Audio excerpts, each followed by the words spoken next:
My name is Isabella Whitlock. I am 63 years old, and I live in the large family estate where I built my business empire. On the morning my family tried to kill me, I didn't know it then, of course. I thought it was a happy day. I was sitting at my large dining room table. The oak surface was covered with legal documents. I was ready to sign away my life's work, the Whitlock Supply Group, to my only son. I trusted him completely. My daughter-in-law Claire came into the room. She wore a bright smile that didn't reach her eyes. She handed me a ceramic mug. "Here is your coffee, Isabella," she said sweetly. "Just how you like it." I reached for the mug. Before my fingers touched the handle, Patricia, my housekeeper of 18 years, stumbled. She crashed into the table. The mug tipped over hard. Hot dark liquid splashed across the contracts and onto my lap. I gasped. I started to scold her for being clumsy. But Patricia grabbed my wrist. Her grip was tight and desperate.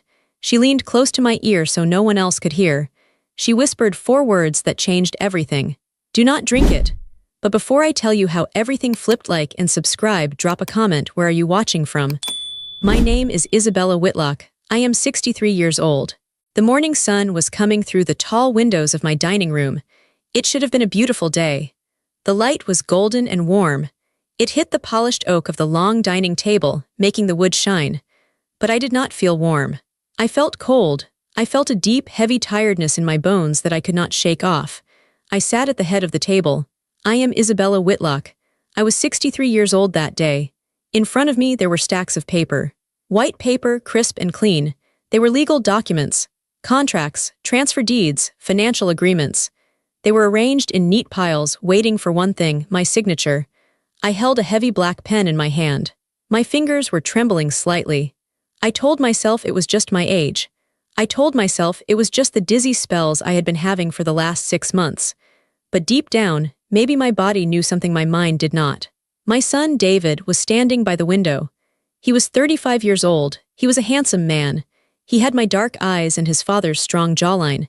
He was wearing a gray suit that cost more than my first car. He looked powerful. He looked ready, but he also looked impatient.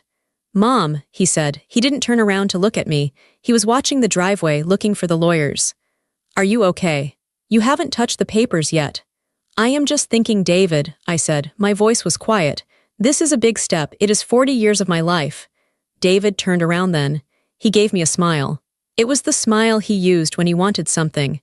It was the smile that used to work on me when he was a little boy asking for candy.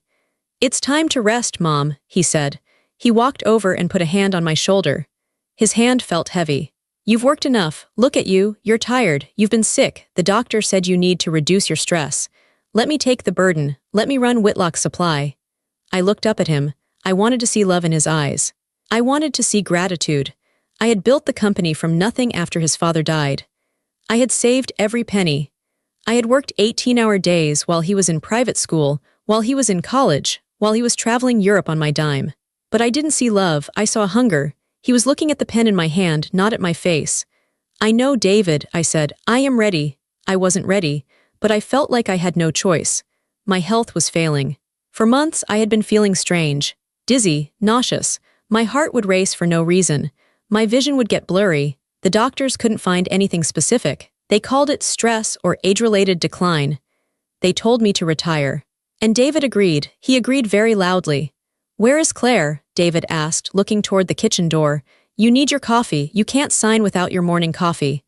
"I'm coming." Claire's voice floated in from the kitchen. Claire was my daughter-in-law. She had been married to David for 5 years. She was beautiful in a sharp, modern way. She had blonde hair that was always perfectly styled, and she wore clothes that were very fashionable. We were not close. I had tried in the beginning. I invited her to lunches. I tried to talk to her about her life. But she always kept a wall up. She was polite but cold. She treated me like a distant aunt, not a mother-in-law. But lately, that had changed. In the last few months, as I got sicker, Claire had become very helpful. She came over every day. She cooked meals. She organized my medicine. She drove me to appointments. "Here we go," Claire said. She walked into the dining room. She was carrying a silver tray. On the tray was my favorite ceramic mug. It was blue with white flowers. "I made it just how you like it, Isabella," Claire said. Her voice was sweet, almost too sweet. Like syrup, double cream, 2 sugars, and I added a pinch of cinnamon. It's good for your circulation. Thank you, Claire, I said. You are so good to her, David said to his wife. He looked at her with approval. Mom, you are lucky. Most daughter-in-laws wouldn't care this much. I just want Isabella to be comfortable, Claire said. She walked toward me. I watched her approach. She was walking carefully, balancing the tray. That was when Patricia came in. Patricia was my housekeeper. She had been with me for 18 years. She was more than a housekeeper. She was the one who was there when my husband died. She was the one who made me tea at midnight when I was crying from exhaustion. She was the one who raised David as much as I did because I was always working. Patricia was 55. She was a quiet woman. She didn't talk much. She just did her work, and she did it perfectly. But today, Patricia looked different. She was standing by the sideboard, holding a stack of napkins. Her face was pale. Her eyes were darting around the room. She looked nervous. She looked scared. I frowned. Patricia was never scared. She was the strongest woman I knew. Patricia, I said. Are you all right? Patricia jumped. Yes, Mrs. Whitlock, I am fine. Claire ignored Patricia. She reached the table. Here, drink this before the lawyers get here, Claire said. It will wake you up. She reached out to place the mug on the table, right next to the stack of contracts. I reached out my hand. Thank you. It happened in a split second. As my fingers were about to touch the handle of the blue mug, Patricia moved. She didn't walk. She lunged. She came rushing forward from the sideboard. It looked like she had tripped. Her foot seemed to catch on the edge of the rug. She fell forward hard. Her body slammed into the edge of the heavy oak table. Oh, Patricia cried out. Her arm flailed out. Her hand hit the silver tray that Claire was holding. Crash! The blue mug tipped over. It hit the wood with a heavy thud. The coffee went everywhere. It was a dark, brown flood. It splashed across the table. It soaked into the white papers. The ink on the contracts started to run immediately. The liquid poured over the edge of the table and onto my lap. Ow! I yelled. The coffee was hot. It burned my legs through my pants. I pushed my chair back, scraping it against the floor. You idiot! David screamed. The room exploded into noise. David rushed forward. Look what you did. Look at the papers, you stupid woman. Claire dropped the tray. It clattered loudly on the floor, her face twisted. The sweet smile vanished instantly. She looked furious. Her eyes were wide and angry. Patricia, Claire shrieked.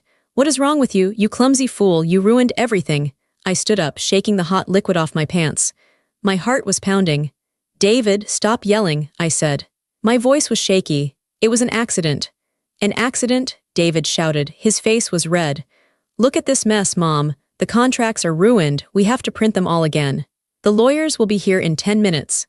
He grabbed a handful of the soggy papers and threw them on the floor. He looked like a child having a tantrum. Patricia was on the floor. She had fallen hard. She was on her hands and knees. She didn't look up. She didn't apologize. She was breathing hard. Patricia, are you hurt? I asked. I tried to step around the puddle of coffee to help her. Don't help her, Mom, David snapped. She needs to clean this up right now. Get a towel, Patricia, now. Claire was standing very still. She wasn't looking at the papers anymore. She was looking at the puddle of spilled coffee. She was staring at it with a strange intensity. She looked disappointed and anxious. I will get a towel, Patricia said softly. Her voice was trembling. She stood up slowly. She wouldn't look at David. She wouldn't look at Claire. She kept her head down. I am so sorry, Mrs. Whitlock, Patricia said. She moved to my side. She took a napkin from her pocket and started dabbing at the coffee on my blouse. It's okay, Patricia, I said. It's just coffee. David is overreacting. He is not, Claire said. Her voice was cold. You are clumsy, Patricia. You are getting too old for this job. Maybe it is time you retired too. Patricia froze for a second. Her hand stopped moving on my blouse. Then she continued wiping. David, Claire said, turning to her husband. Go to the study. Print the copies again. Hurry, I will help Isabella get changed. She can't sign the papers smelling like coffee. Fine, David spat. He glared at Patricia one last time. Clean this mess up. If there is a stain on this table, you are paying for it. David stormed out of the room. I heard his heavy footsteps going down the hall to the study. Claire let out a long breath. She looked at me.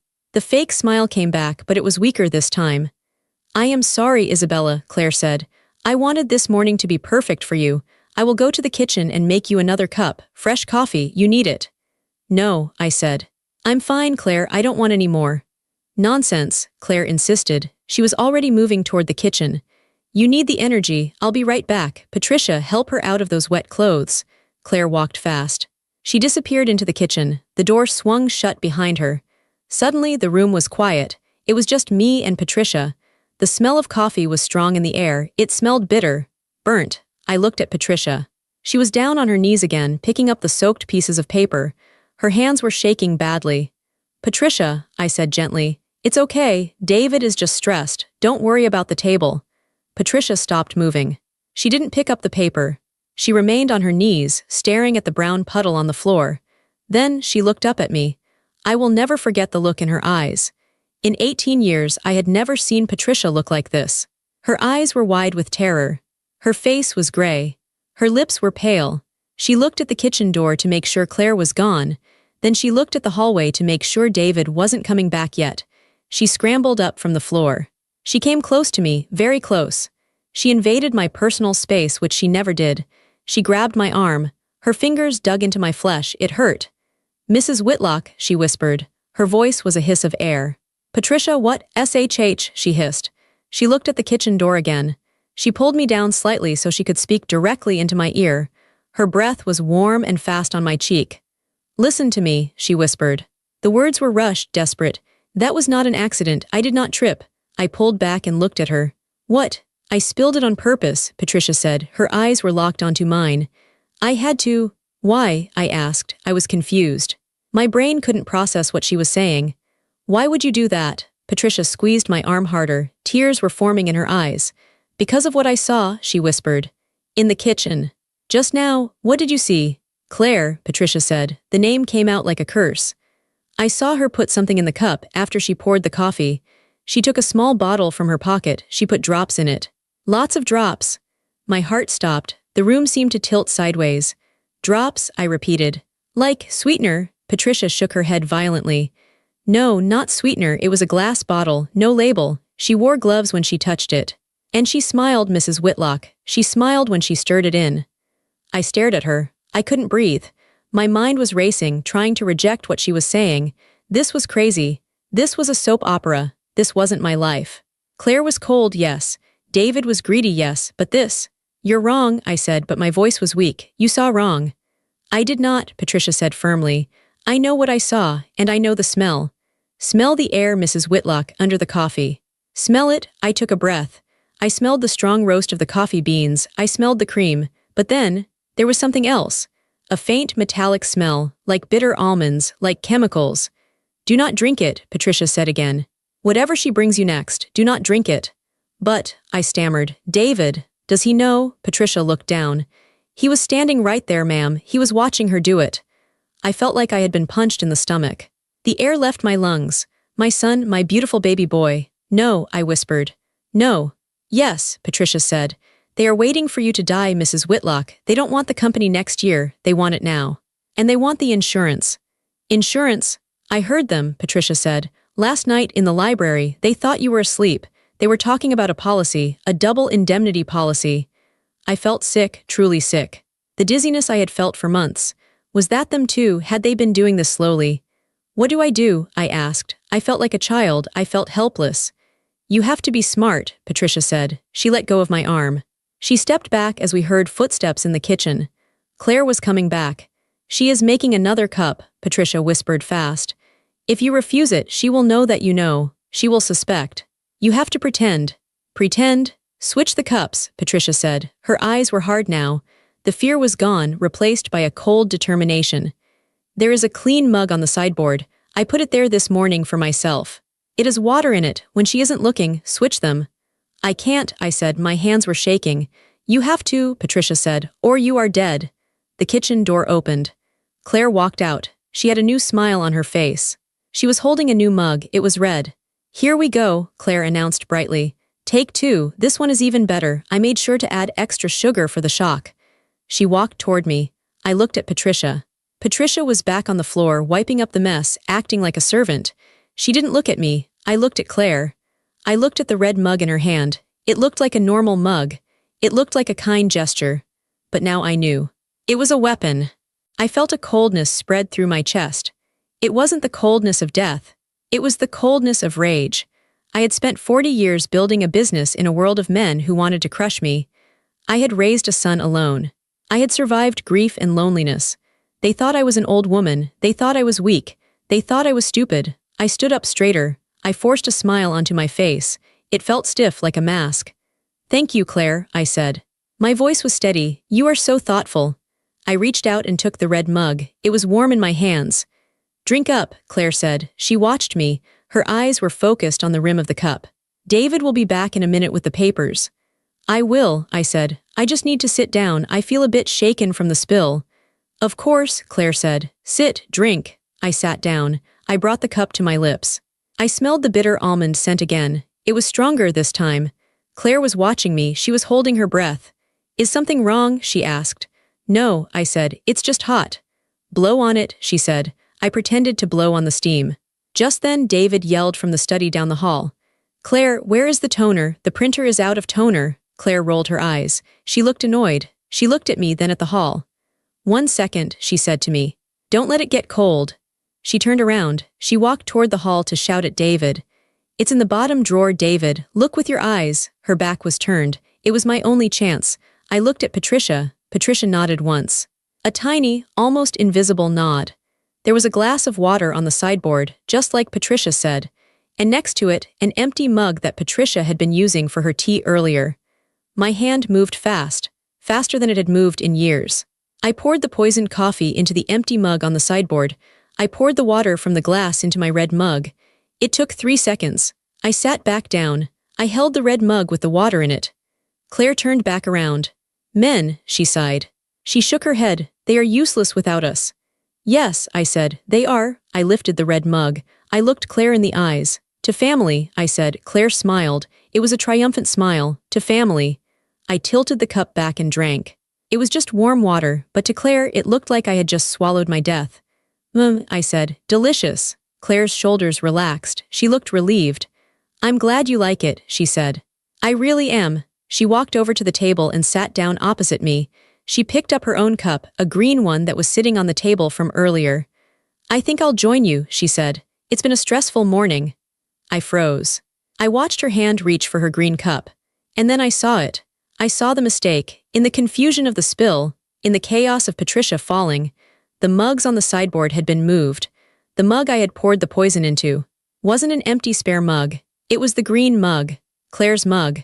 Patricia had moved it to the sideboard to clean the table. I had poured the poisoned coffee into Claire's cup, and now Claire was lifting it to her lips. "Cheers, Isabella," she said. I opened my mouth to speak, to warn her, to scream don't, because I am not a murderer, I am a mother.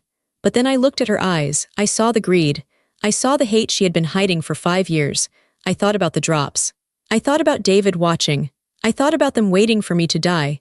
I thought about the last 6 months of my life, feeling sick and weak, while they smiled and poisoned me slowly. I closed my mouth. I held my warm water tight. "Cheers, Claire," I said softly. Claire took a big sip. She swallowed. "That's good," she said. She licked her lips. "A bit bitter, though." "It's the special blend," I said. Claire smiled. "Yes, it is." She set the cup down. I waited. I sat in my chair, my heart hammering against my ribs like a trapped bird. I waited for the poison to take the wrong person. I looked at Patricia.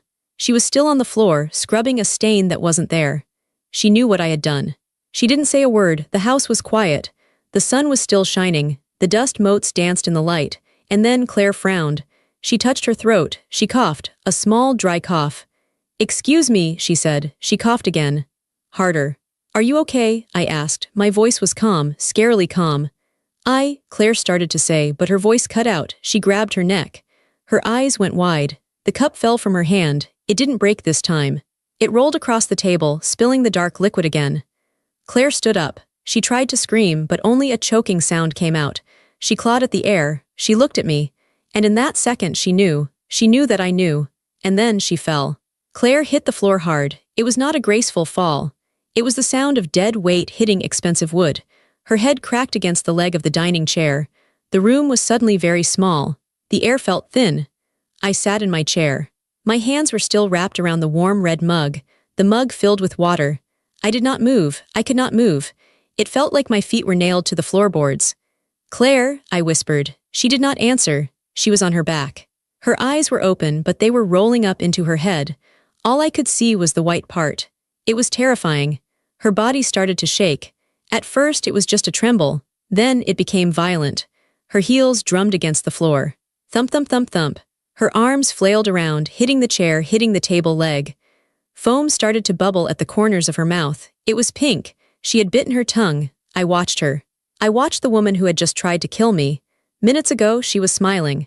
She was planning my funeral. She was thinking about how she would spend my money.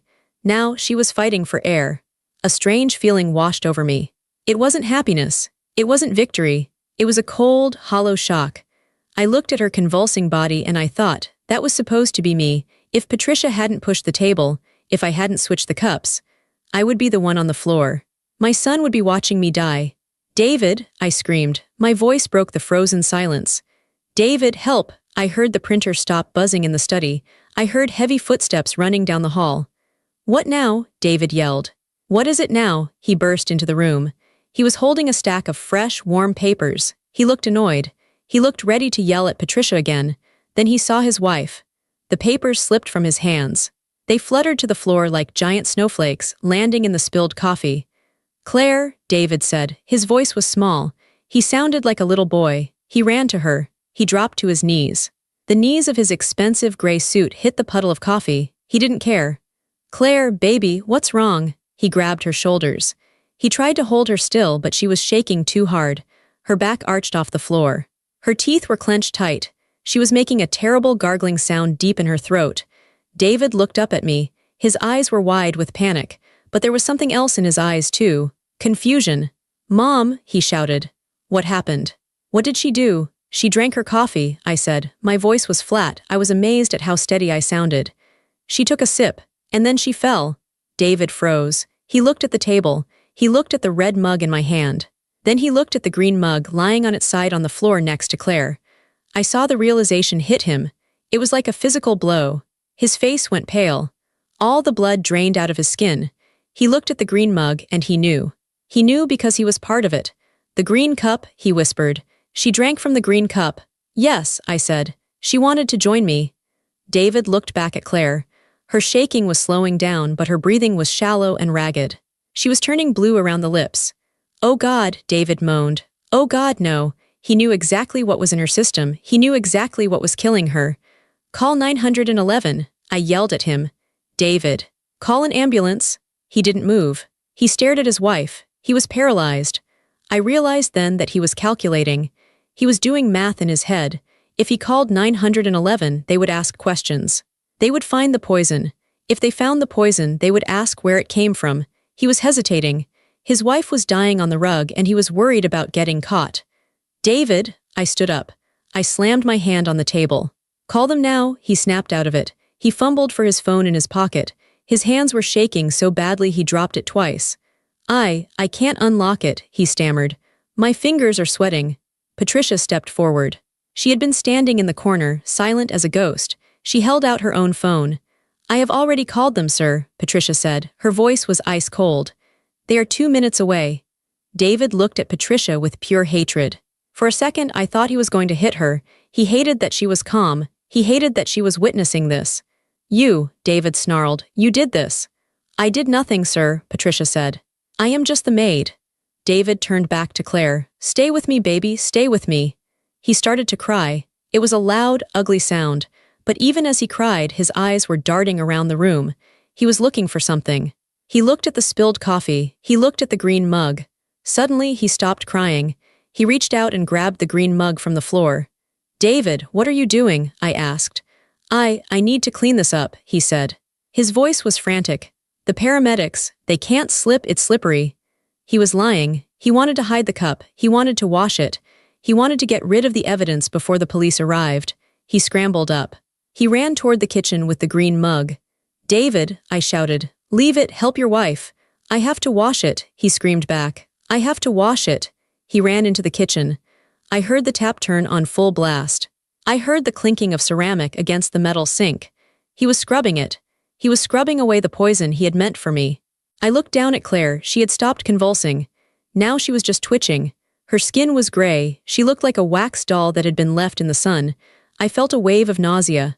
I sat back down. I felt heavy. This was my family. This was the son I had breastfed. This was the son I had sat up with when he had the chicken pox. This was the son I had paid for, protected, and loved for 35 years. And right now, he was in the kitchen washing a murder weapon while his wife died on my floor. The sirens started. First, they were faint, a distant wail, then they got louder and louder. They filled the room. They filled my head. David ran back into the dining room. His hands were wet. The green mug was gone. "Where is the cup, David?" I asked quietly. "I put it away," he said breathlessly. He knelt back down beside Claire. "It doesn't matter. It's just a cup." The front door burst open. Patricia had gone to let them in. Paramedics in uniforms rushed in. They were carrying heavy bags. They brought a stretcher. The room was suddenly full of noise and chaos. Static from radios. Heavy boots on the floor, voices shouting orders. "What happened?" a tall paramedic asked. He knelt beside Claire. He shone a light in her eyes. "She collapsed," David sobbed. He was playing the role of the grieving husband now. He was good at it. "We were just talking and she fell. Is it a heart attack? Is it a stroke?" "How old is she?" 32, David said. "Any medical history, allergies?" "No, nothing. She is healthy. She does yoga." The paramedic frowned. He looked at Claire's blue lips. He smelled the air. "What is that smell?" the paramedic asked. "Did she vomit?" "No," David said quickly. "It's coffee, just coffee." The paramedic didn't look convinced. "Check her airway," he told his partner. "Start an IV. We need to go, now." They lifted Claire onto the stretcher. Her body was limp. Her head lolled to the side. She looked dead already. "I'm coming with her," David yelled. "One family member only in the back," the paramedic said. David looked at me. He looked torn. He wanted to go with Claire, but he also didn't want to leave me alone in the house. He didn't want to leave me with Patricia. He was afraid of what we might say.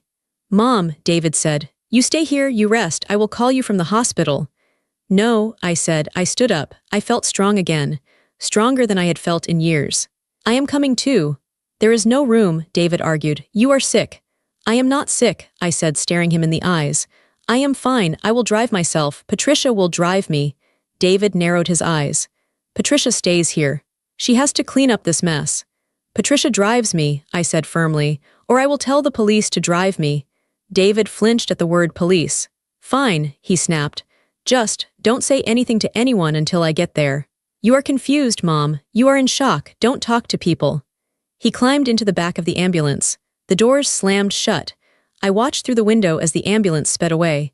The red lights flashed against the trees in the driveway. It looked like a nightmare. I turned to Patricia. She was standing by the kitchen door. She was holding something in a plastic bag. It was the green mug. "He didn't wash it well enough," Patricia said softly. He was in a panic. "He left it on the drying rack. I took it." "He will look for it," I said. "Let him look," Patricia said. She put the bag in her large purse. "This is our insurance now." "Thank you, Patricia," I said. "You saved my life." "We are not safe yet," she said. "We have to go to the hospital. We have to see what happens." "Do you think she will die?" I asked. Patricia looked at the wet stain on the rug where Claire had fallen. "That was a lot of poison, Mrs. Whitlock," she said. "It worked very fast. If she lives, she will not be the same." We walked out to my car. It was a big black Mercedes. I used to love this car. David had convinced me to buy it. He said it was safe. Now I wondered if he had cut the brakes. I shook the thought away. Patricia got in the driver's seat. I got in the back. The ride to the hospital was quiet. I looked out the window at the town I had lived in for 40 years. I saw the park, where I used to take David to play on the swings. I saw the ice cream shop, where we used to go on Sundays. I saw his elementary school. I remembered a day when he was 6. He had scraped his knee. He came running to me, crying, blood running down his leg. "Mommy, fix it," he had sobbed. "Make it better." I had cleaned it. I had put a bandage on it.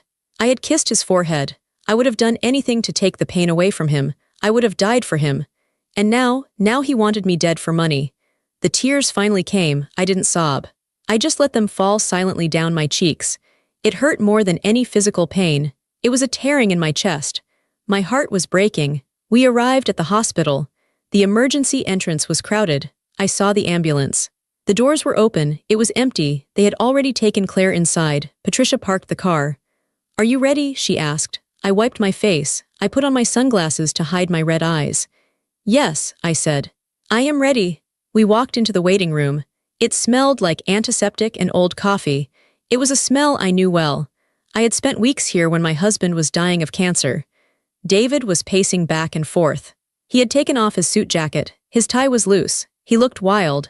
When he saw me, he stopped pacing. He rushed over. "Why is she here?" he hissed, pointing at Patricia. "I told you to leave her at the house." "She is my driver," I said calmly. "Sit down, David. You are making a scene." "A scene?" David laughed. It was a manic, high-pitched laugh. "My wife is dying in there. The doctors are asking me crazy questions. They are asking what she ate. They are asking if she was depressed. They think she did this to herself." "Did you tell them the truth?" I asked. David froze. He looked around to see if anyone was listening.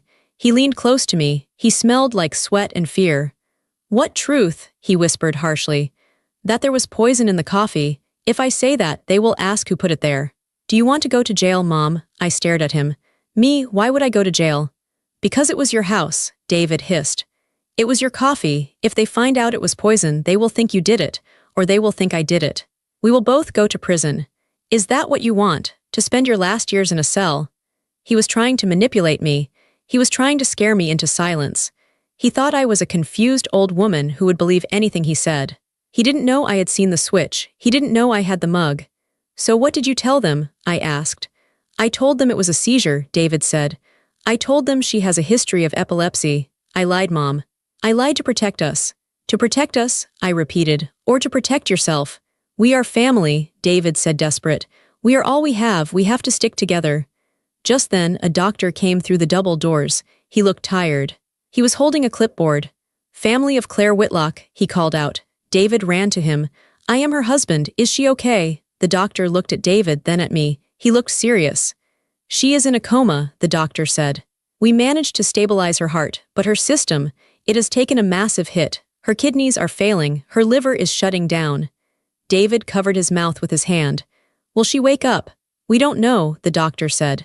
"We are running toxicology screens now. The symptoms, they are very aggressive. It looks like toxicity." "Mr. Whitlock, I need to ask you again. Are you sure she didn't ingest anything? Chemicals? Cleaning fluids? Medication?" David swallowed hard. I saw his Adam's apple move. "No," David said. "Nothing. The tests will tell us," the doctor said. "It will take about an hour to get the results. You can wait here." The doctor turned and walked away. David collapsed onto a plastic chair. He put his head in his hands. I sat down opposite him. Patricia stood behind my chair like a guard. "David," I said. He didn't look up. "What? Why did you do it?" He looked up then. His eyes were red. "Do what?" "Don't lie to me," I said. My voice was very low so only he could hear. "I know. You don't know anything," he spat. "You are senile." "I am not senile," I said. "I saw the drops." "Patricia saw the drops, and I saw you watching her." David's face twisted. The mask fell off completely. For the first time, he didn't look like my son. He looked like a stranger. A dangerous stranger. "You should have just signed the papers," he whispered. There was so much venom in his voice. "You selfish old witch. You should have just signed the papers and died quietly. You lived your life. You had your turn. Why couldn't you just let go?" I felt a cold chill go down my spine. He admitted it. He didn't even care anymore. "I am your mother," I said. "You are a roadblock," he said. "You sit on that money like a dragon. You don't spend it, you don't enjoy it, you just work. Claire and I, we have dreams, we have debts. We needed that money now, not in 10 years when you finally drop dead of old age. So you decided to kill me. It would have been painless," he said. He sounded almost reasonable, as if he was explaining a business decision. "It was just a few drops, like falling asleep. Claire messed it up. She was always greedy. She probably put too much in. Or she messed up the cups." He looked at me with disgust. "You are lucky," he said, "but you won't be lucky forever." "Are you threatening me, David?" "I am telling you the truth," he said. "Who are they going to believe, me?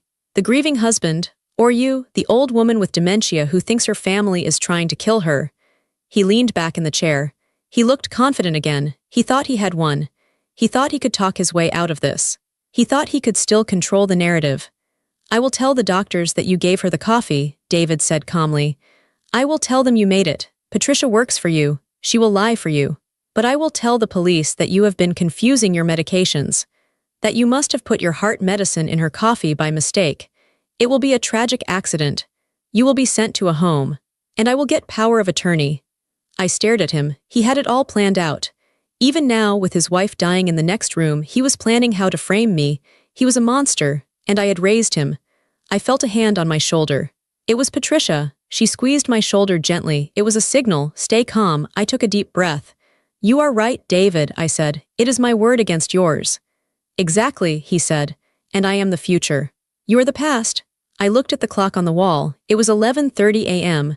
I am thirsty, I said. Patricia, please go get me a water. Yes, ma'am, Patricia said. She walked toward the vending machines. I need coffee, David said. He stood up. I need to wake up. This is going to be a long day. He walked away toward the hospital cafeteria. I sat alone in the waiting room. I watched the people around me. A mother holding a crying baby. An old man in a wheelchair. A teenager with a broken arm. Normal people with normal problems. I reached into my purse. I pulled out my phone. I pressed the button to stop the recording. I had started the voice memo app on my phone when we walked into the hospital. I had recorded every word David just said. You are a roadblock. It would have been painless. I will tell the police that you have been confusing your medications. I had it all. I looked at the phone in my hand. It was a small black rectangle, but it was heavier than the company. It was heavier than the house. It was the end of my son. Patricia came back with a bottle of water. She sat down next to me. Did you get it? She whispered. Yes, I said. I got it. Patricia nodded. Good, now we wait for the police. He thinks he is smarter than me, I said. He thinks I am weak. He forgot who you are, Patricia said. You are Isabella Whitlock. You built a kingdom from dust. He is just a boy who plays with toys. I took a sip of the water. It was cool and clean. It washed the taste of betrayal from my mouth. Patricia, I said, when the police come, I want you to give them the cup. I will. And I want you to tell them everything. About the drops. About the library conversation. Everything. I will. And then, I said, looking at the door where David had exited, I am going to destroy him. It wasn't a threat. It was a promise. I wasn't the victim anymore. I was the witness. I was the prosecutor. I was the judge. The doors opened. 2 police officers walked in. They walked up to the reception desk. They spoke to the nurse. The nurse pointed to the emergency doors. Then she pointed to me. The officers turned. They started walking toward me. I sat up straight. I smoothed my skirt. I lifted my chin. I was ready. The 2 police officers stopped in front of me. One was older, with a gray mustache and kind eyes. The other was younger, sharp, and holding a notebook. Mrs. Whitlock? The older officer asked. Before I could answer, David appeared. He had come back from the cafeteria with a paper cup of coffee in his hand. He saw the uniforms and rushed over. He put on his worried son face again. It was a mask he wore very well. Officers, David said, breathless. Thank God you are here. I am David Whitlock. The patient, Claire, is my wife. This is my mother, Isabella. Mr. Whitlock, the officer nodded. We are here to get a statement. The hospital called us. They said the circumstances of your wife's collapse were unusual. It is terrible, David said. He shook his head. He put a hand on my shoulder. It felt heavy, like a stone. My mother, she is very shaken up. She is elderly. She gets confused easily. I sat very still. I did not shake his hand off. I let him dig his own grave. We just want to ask a few questions, the younger officer said. He looked at me. Mrs. Whitlock, can you tell us what happened? Of course, I said. My voice was clear. It was strong. It did not sound like the voice of a confused old woman. David tightened his grip on my shoulder. His fingers dug into my bone. It was a warning. Mom, he said sweetly, maybe I should talk to them. You are tired. You might get the details mixed up again, like you did with your medication this morning. There it was, the lie. He was planting the seed right in front of the police. He was suggesting that I had mixed up my pills, that I had accidentally poisoned his wife. I looked up at the officer. I took off my sunglasses. I looked him straight in the eye. I am not tired, officer, I said. And I am not confused. I know exactly what day it is. I know exactly who I am, and I know exactly what happened in my dining room. David froze. He hadn't expected me to push back. He thought I would be cowed by the police. He thought I would be scared. I would like to speak to you, I said to the officer, but I would like to speak to you alone, without my son. The older officer looked at David's hand on my shoulder. He looked at the tension in David's jaw. Sir, the officer said politely, could you give us a moment? Why don't you go check on your wife? David looked trapped. If he refused, he looked suspicious. If he left, he lost control of the narrative. I just don't want her to say anything that isn't true, David stammered. She has been having episodes. We are trained to handle that, sir, the officer said. Please. Step aside. David let go of my shoulder. He glared at me. It was a look of pure venom. Then he turned and walked back toward the emergency room doors. I watched him go. I watched his expensive suit, his confident walk. And I felt a wave of memories crash over me. I looked at the officers. Please give me a moment, I said. I need to collect my thoughts. Take your time, ma'am, the officer said. I closed my eyes. I needed to find my strength. I needed to remember who I was. Because for the last 6 months, David had made me feel like a weak, dying old woman. But I wasn't. I went back in my mind. 15 years. 15 years ago, my husband, Robert, died. It was a heart attack. It was sudden. One minute he was laughing at the breakfast table, the next he was gone. I was 48. David was 20. Robert had started the Whitlock Supply Group. It was a small logistics company then. We had 5 trucks and a rented warehouse. When he died, everyone expected me to sell. The competitors circled like vultures. They called me. Isabella, sell to us, they said. You don't know how to run a supply chain. It's a man's world. Go home, bake cookies, enjoy the life insurance. David was in college then. He came home for the funeral. He told me the same thing. Sell it, Mom, he had said. Take the money. We can go on vacation. But I didn't sell. I went to the office the day after the funeral. I wore my black dress. I sat at Robert's desk. The chair was too big for me. The men in the warehouse looked at me with doubt. They whispered.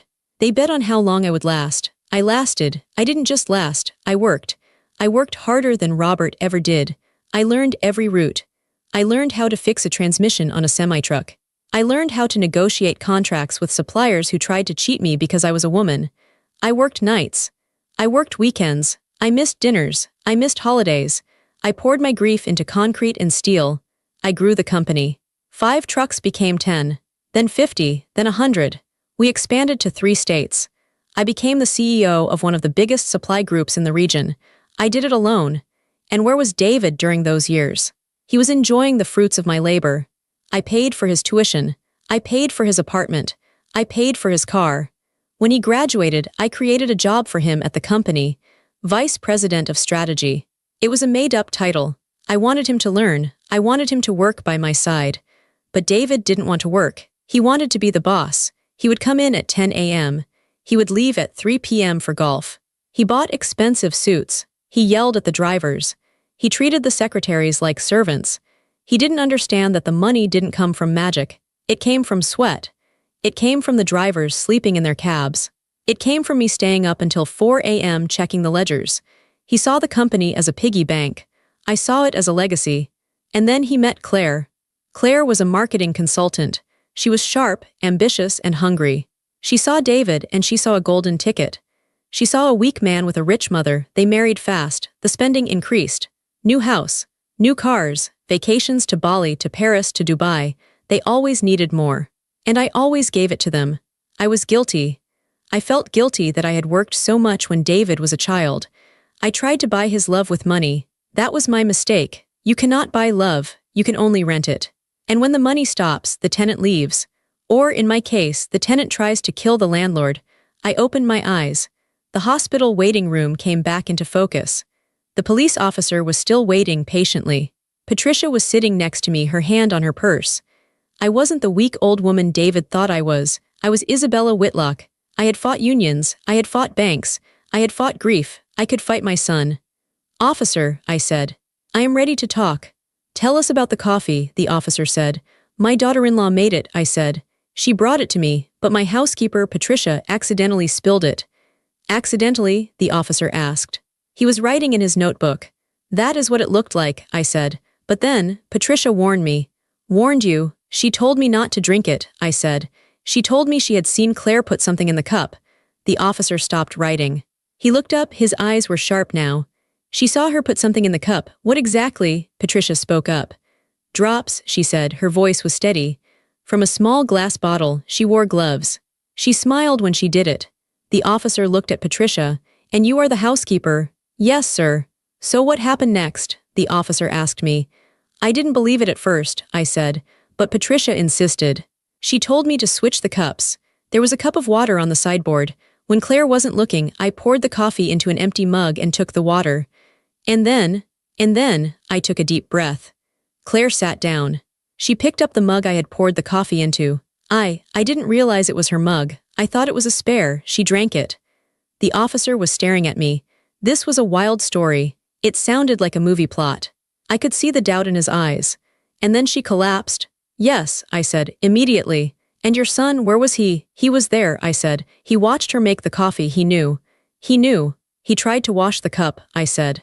While his wife was dying on the floor, he ran to the kitchen to wash the cup. The officer looked at his partner. They exchanged a look. It was a look that said, "This is serious." "Do you have proof?" the officer asked. "This is a very heavy accusation, Mrs. Whitlock. Your son says you are confused."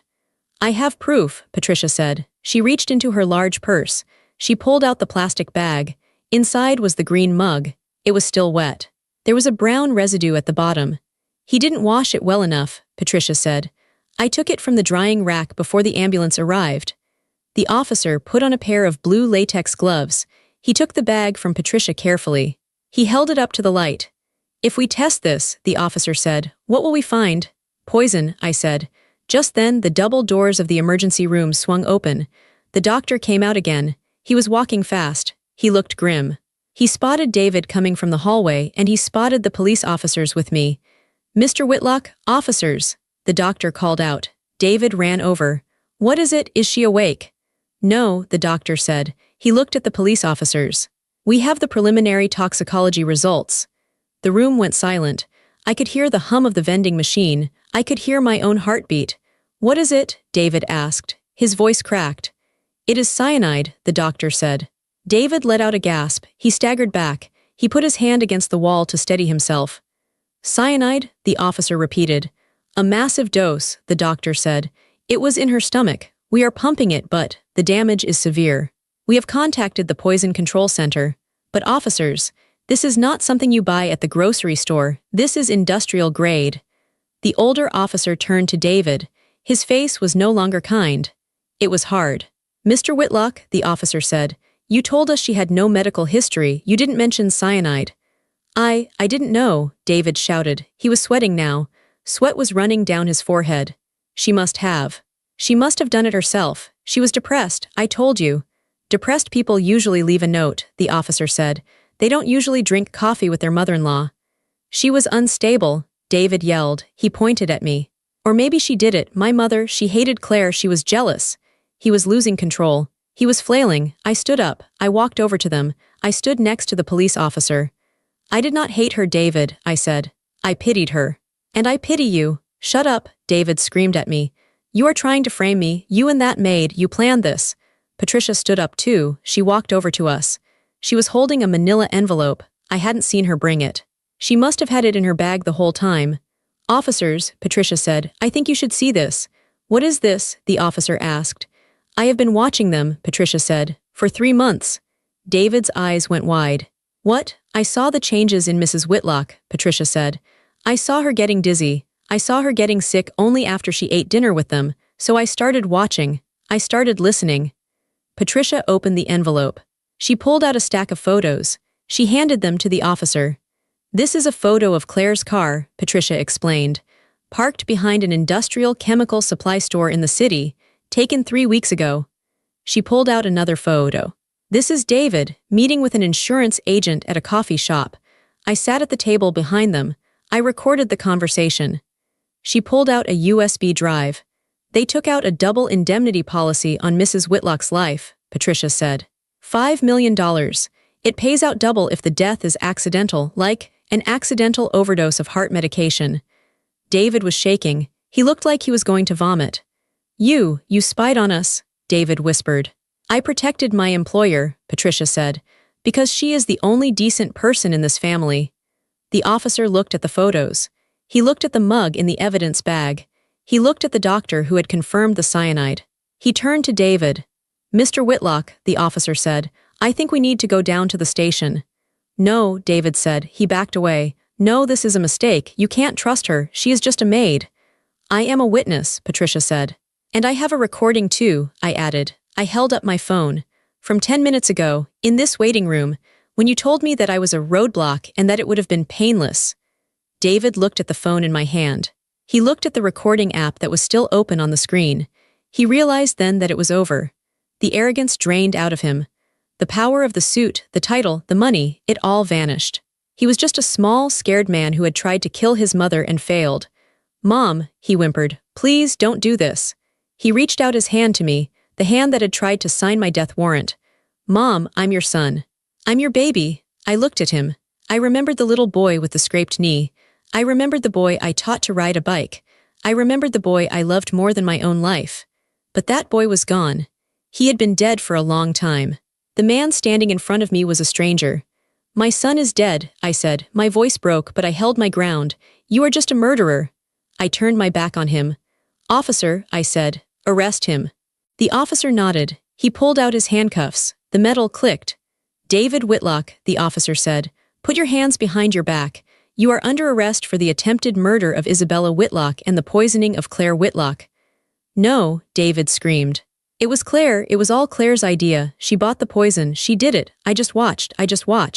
He was selling her out. Even now he was trying to save himself. The officers dragged him away. He was crying and screaming, his expensive shoes sliding on the hospital floor. Everyone in the waiting room watched. I didn't watch. I looked at the wall. I looked at a poster about washing hands to prevent infection. I felt numb. Patricia came and stood beside me. She didn't say anything. She just stood there, a solid presence in a world that had crumbled. "Is he gone?" I asked after a moment. "Yes, ma'am," Patricia said. "He is gone." I let out a long breath.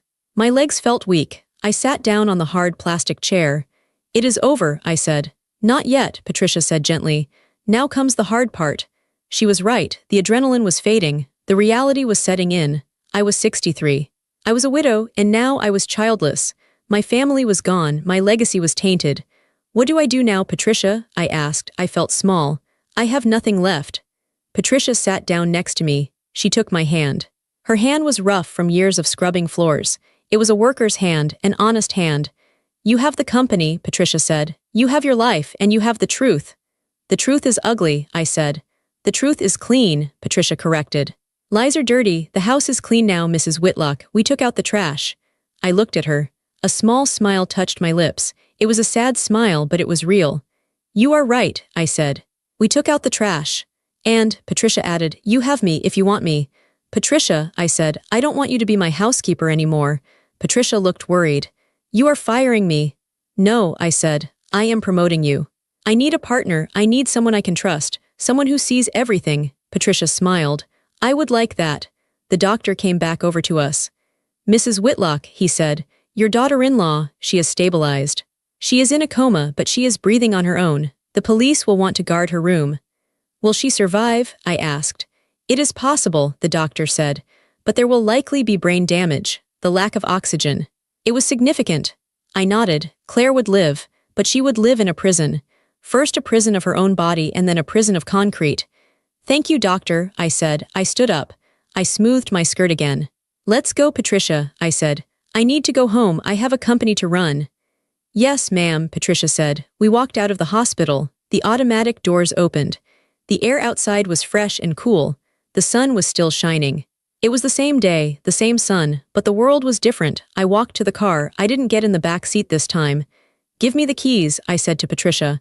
"You want to drive?" she asked. "Yes," I said. "I think I am done being a passenger." Patricia handed me the keys. I got into the driver's seat. I adjusted the mirror. I started the engine. The engine purred. It sounded powerful. I put the car in gear. I drove away from the hospital. I drove away from my son. I drove away from the past. I was Isabella Whitlock, and I was just getting started. We drove back to the house in silence. I parked the Mercedes in the driveway. The house looked exactly the same as when we had left it 2 hours ago. The front door was still unlocked. The windows were still open. It looked like a perfect, stately home, a place where a happy family lived. But when we walked inside, the air felt different. It felt dead. We walked into the dining room. The coffee stain was still there on the rug, a dark, ugly brown splotch. It was already drying. The papers, the contracts I was supposed to sign, were still scattered on the floor. Some were soaked with coffee. Some were crinkled from where David had stomped on them. I looked at the mess. This was my life. Or it was the life I had almost lost. I will clean it, Patricia said. She moved to get the bucket. No, I said. Leave it. Patricia stopped. Leave it. The police will want to see it, I said. They will want to see where Claire fell. They will want to see the papers. I walked over to the table. I picked up the pen I had been holding, the heavy black pen. I looked at the signature line on the damp contract. Isabella Whitlock.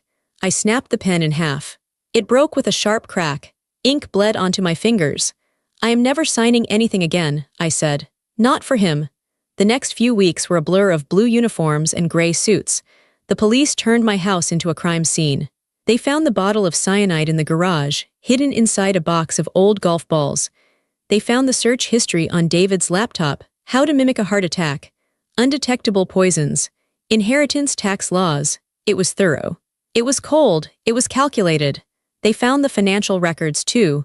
Patricia had seen some of them, but the forensic accountants found everything. David wasn't just impatient. He was broke. He and Claire had burned through everything I had given them. They had mortgaged their own house 3 times. They had maxed out credit cards in my name, cards I didn't know existed. They owed money to dangerous people, gambling debts, investment scams. They needed the company not just for greed, but for survival. They were drowning, and they decided to use my body as a raft to save themselves. I sat in my lawyer's office a month after the arrest. The lawyer, Mr. Henderson, was a quiet man. He looked at the stack of evidence. Isabella, he said gently, David is asking for a deal. He wants to plead guilty to a lesser charge, attempted manslaughter. He says he was coerced by Claire. He says he will testify against her if you ask for leniency. I looked out the window. It was raining. The city looked gray. Leniency? I asked. He is your son, Mr. Henderson said. Juries can be unpredictable and prison is a hard place. I thought about the morning in the dining room. I thought about the bitter almond smell. I thought about David washing the cup while Claire convulsed. He didn't want leniency for me, I said. He wanted a coffin. So, Mr. Henderson asked. No deal, I said. No mercy. I want him to stand trial. I want everyone to hear what he did. The trial happened 6 months later. It was not a circus. There were no cameras allowed in the courtroom. It was quiet. It was serious. I sat in the front row. Patricia sat next to me. Claire was not there. Claire was in a long-term care facility. She had woken up from the coma, but she wasn't Claire anymore. The cyanide had starved her brain of oxygen for too long. She couldn't speak. She couldn't feed herself. She stared at walls.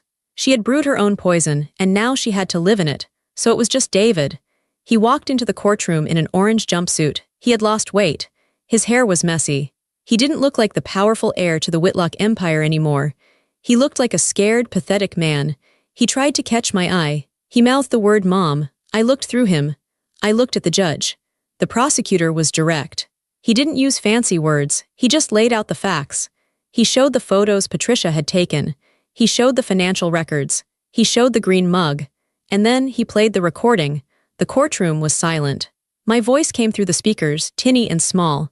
Why did you do it? Then David's voice. Loud, arrogant. You are a roadblock. You sit on that money like a dragon. It would have been painless. David closed his eyes when he heard his own voice. He slumped in his chair. The jury looked at him. They didn't look angry. They looked disgusted. There was no shouting. There were no dramatic objections. It was just the weight of the truth crushing him slowly. When I took the stand, I didn't cry. Mrs. Whitlock, the defense attorney, asked me, "Did you love your son?" "Yes," I said. "I loved him more than anything." "Then how can you testify against him?" "Because," I said, looking directly at David, "a mother's job is to teach her child right from wrong. I failed to teach him that when he was a boy, so I am teaching him now." The verdict took 2 hours, guilty on all counts. Attempted murder in the first degree, conspiracy, fraud. The judge sentenced him to 25 years without parole. As the bailiffs led him away, David screamed. It wasn't a scream of remorse, it was a scream of rage. "It's mine," he yelled. "That company is mine. You can't take it." The heavy wooden doors closed behind him. I sat on the bench for a long time. The courtroom emptied out. The lights dimmed. Patricia touched my arm. "Are you ready to go home?" "No," I said. "I don't have a home anymore." I sold the house the next week. I couldn't live there. Every room had a memory of him. The kitchen where he ate his cereal. The backyard where he learned to catch a ball. The dining room where he tried to kill me. I sold it to a young couple with 3 children. I hoped they would fill it with new, happier memories. I bought a condo in the city. It was sleek, modern, and had a view of the skyline. It had no ghosts. I went back to the office. The first day I walked back into Whitlock Supply, the mood was tense. The employees knew what had happened. It was all over the news. Local CEO poisoned by son. They looked at me with pity. They expected a broken woman. I walked to the front of the room. I stood on the podium. "Good morning," I said. My voice was steady. "You have all heard the stories. They are true. My family is gone." The room was silent. "But," I continued, "this company is my family too. You are my family, and we have work to do." I didn't retire. I didn't hide. I worked. But I worked differently. I stopped working 18-hour days. I stopped trying to control everything. I realized that life was short, and it could be taken away in a sip of coffee. I called Patricia into my office one morning. She was wearing her housekeeper uniform. She looked out of place in the corporate office. "Sit down, Patricia," I said. She sat on the edge of the leather chair. "Do you need me to get your lunch, Mrs. Whitlock?" "No," I said. "I have a new contract for you." I slid a paper across the desk. Patricia picked it up. She read it. Her eyes went wide. "Director of Internal Affairs," she read. "Mrs. Whitlock, I don't have a degree. I don't know business." "You know people," I said. "You saw what I missed. You saw the lies. You saw the danger. You have the best eyes in the world, Patricia. I need those eyes here. I need you to help me protect this company." "And the salary?" Patricia gasped. This is too much." "It is exactly enough," I said. "You saved my life. You can't put a price on that, but we can start with this." Patricia looked at me. Tears filled her eyes. She didn't say thank you, she just nodded. "I won't let you down," she said. "I know," I replied. "Now go buy some nice suits. You are an executive now." 3 years have passed since that morning. David is in a maximum security prison upstate. I don't visit him. I send him a card on his birthday. It has no money in it. Just a message. "I hope you are learning." Claire died 6 months ago. Her body finally gave up. I paid for her cremation. I scattered her ashes in the wind. I felt nothing. I am 66 now. I started a foundation last year. The Whitlock Foundation for Elder Protection. We help older people who are being exploited by their families. We provide lawyers, investigators, and safe houses. We teach them how to protect their assets. We teach them that family does not mean victim. I speak at seminars. I stand on stages in front of hundreds of people. I tell them my story. I tell them about the coffee. I tell them about the betrayal. I tell them this. We spend our lives building, I say to the crowd. We build families. We build businesses. We build homes. We think that if we give enough, if we love enough, we will be safe. I pause. I look at the faces in the audience. Many of them are like me, gray hair, lines on their faces. But love is not a shield, I say. Trust is not armor. I point to Patricia, who is usually standing at the back of the room, wearing a sharp navy suit, watching the doors. I am alive today not because of blood, I say. Blood almost killed me. I am alive because of awareness. I am alive because I listen to the uncomfortable truth instead of the comfortable lie. I lean into the microphone. Do not close your eyes, I tell them. Do not let them take your power. You earned it. You built it. It is yours. When I finish, there is usually silence. And then applause. But I don't do it for the applause. I go home to my condo. I make my own coffee now. I drink it black. I sit by the window and look at the city lights. I am alone, but I am not lonely. I have my company. I have my mission. I have my friend Patricia. And most importantly, I have my life.